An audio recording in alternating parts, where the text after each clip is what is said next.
खूब लड़ुआ खाओ, रसगुल्ला खाओ, तुम अच्छा घास खाओ, चाहे नाश्ता करो, लेकिन भगवान का भजन कभी तुम नहीं कर पाओगे। मनुष्य शरीर इसीलिए कहा गया है बड़े भाग मानुष तन पावा, क्योंकि इसीलिए है क्योंकि मनुष्य ही भगवान का भजन भजन सकता है और कोई कारण नहीं। अब भरत जी ने देखो ध्यान करना शुरू कर दिया, ना कछु नाश्ता कर रहे ना कछु पानी पी रहे, उसी मृग योनि में है। बोले कुछ खाएंगे पिएंगे नहीं, अपने आप ठंडे हो जाएंगे, खत्म हो जाएगा, समय हम खराब नहीं करेंगे। अपने उस शरीर का भी त्याग कर दिया भरत जी की जीवन। भगवान की ऐसी पावन कृपा हुई। अब तीसरा जन्म जब भरत जी का होगा तो एक ब्राह्मण कुल में जन्मे, ब्राह्मण कुल में सबसे बड़े लड़का बन के आए। 4 भैया और हैं जिस ब्राह्मण के घर में आए, उनके यहाँ मतलब भरत जी लगाए के 5 लोग और इनको नाम भरत रखो। ये भी बागी बागी ने कहा जो ब्राह्मण के पुत्र है, तो यहाँ भी नाम दूसरा नहीं रखा, भरत ही रखा गया। लेकिन भरत जी को अभी भी याद है कि पहले हम राजा थे, फिर हम भजन करने को आए, फिर हम उस मृग योनि के चक्कर में पड़े, मृग योनि को भी भोगना पड़ा, और अब आकर के हमें उत्तम कुल में जन्म मिला है, वो भी मनुष्य का। अब की बार धोखा नहीं खाएंगे, धोखा नहीं खाएंगे, भगवान के ही भजन को करेंगे। संसार की इस माया में मुझे लगने की कोई जरूरत, माया एक को नहीं लगी है। माया मैया सती को भी लगी, किनको लगी? ध्यान से कथा समझना। रामचरित्र की कथा में रामायण में लिखा है कि भगवान भोलेनाथ दर्शन के लिए कथा सुनने को गए, वहां चौपाई लिखी, एक बार तेता युग माही और सब गए कुंभज ऋषि।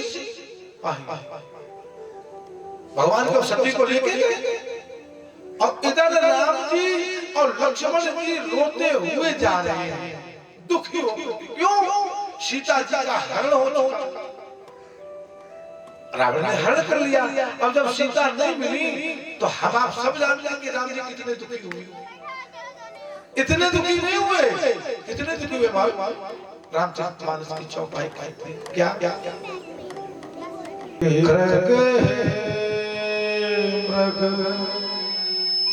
मधुकर से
राम जी की पत्नी सीता खो गई, अब उन्हें तो पता ही नहीं कहाँ है। अब दुनिया वालों से पूछ रहे, इसमें भी बड़ी सुंदर कथा चलती है। राम जी कौन है?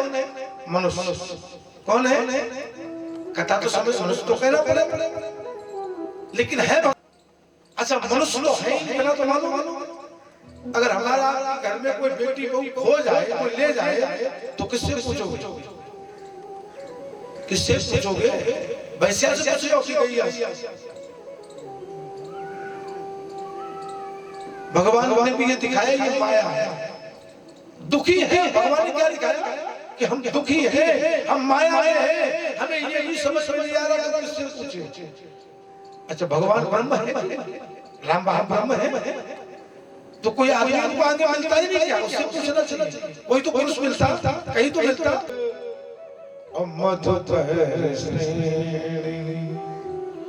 तुम देखी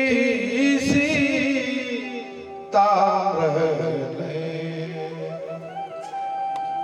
राम जी भी, और राम जी तो रोते रोते जा रहे, उधर से भगवान भोलेनाथ आ रहे। भोले बाबा ने राम जी को देखा तो भोले बाबा तो जानते हैं एक को ब्रह्म द्वितीया नास्ति, संसार का ओमकार भगवान ब्रह्म मेरे सामने खड़ा है। तो भोलेनाथ ने तो प्रणाम किया, जैसे भगवान दूर से प्रणाम किया, पास आके, और पास में सती खड़ी है। अब सती ने दशा देखी कि जे 8-8 10-10 साल के बच्चा दोनों जमाने डाले जगा रखाए, और इनको इन्होंने क्यों प्रणाम किया? सती को भ्रम क्या हुआ मालूम? रामचरित्र कहती है क्या शंकर जगत अपंद जगदीशा असुर नर मुने ना वही सब सीसा, ना वही सब सीसा।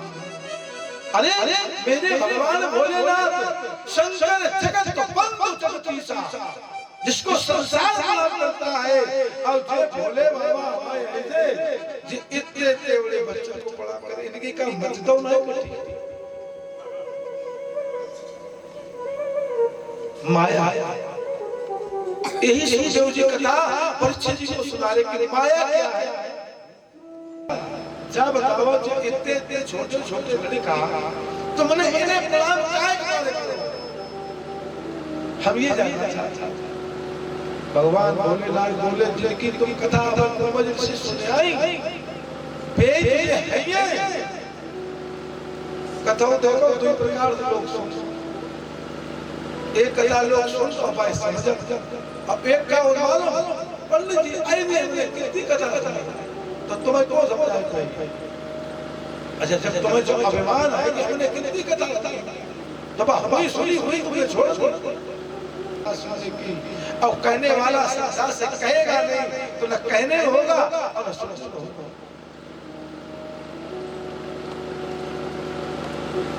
सती देखो सीधी सीधी पूछने लगी, महाराज ये देव हो तुम भगवान और जे इंसान, का कही तुम भगवान और जे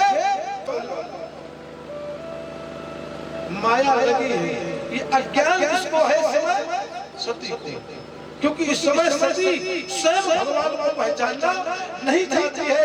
ऐसे ही जो मनुष्य भगवान को नहीं पहचानना चाहता है तो भगवान को उसे छोड़ देता है कि जब तुम हमें नहीं पहचानो चाहता तो हमें तुम्हारी पहचान की कोई जरूरत जरूर। शंकर जी बोले देवी जी जो भगवान है परीक्षा, भगवान शंकर सोचने लगे हमें लगे लगता हमारी जिंदगी के संकट के दिन आने वाले हैं, जिनकी पत्नी भगवान की परीक्षा ले जाए। अच्छा आप बताओ कोई हो ठीक है ना, और ये जो जानता हो कि भगवान है, अब उनकी पत्नी अगर भगवान की परीक्षा ली तो घर में सुख रहे कि दुख।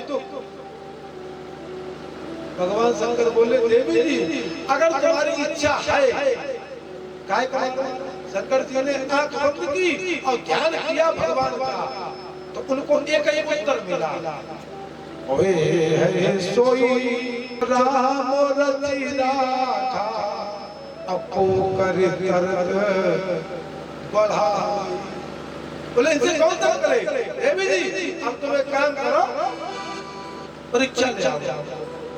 तो मैया सती जब भगवान के आगे पहुंची, जिस रास्ते भगवान जाए आगे पहुंची, एक वट वृक्ष है, उस वट वृक्ष के नीचे सीता जी का सुंदर रूप बना करके और सती सीता रूप में बैठी।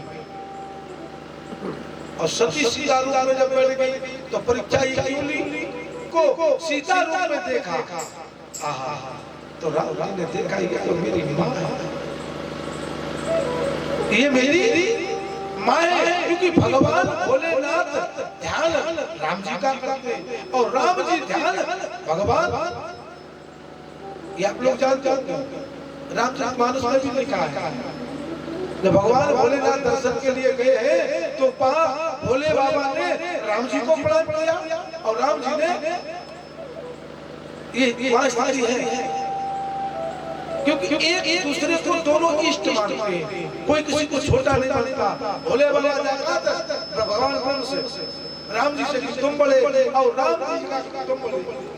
देखो यही तो प्रेम है। और जहाँ लोग जाकर कि हम बड़े तो समझ लो फिर आगे कहाँ खड़े हो। अच्छा हम बड़े फिर आगे कहाँ खड़े, क्योंकि बड़े बड़े तो नुकसान में रहना पड़ेगा। काय घर में तुम बड़े बड़े हम बड़े बड़े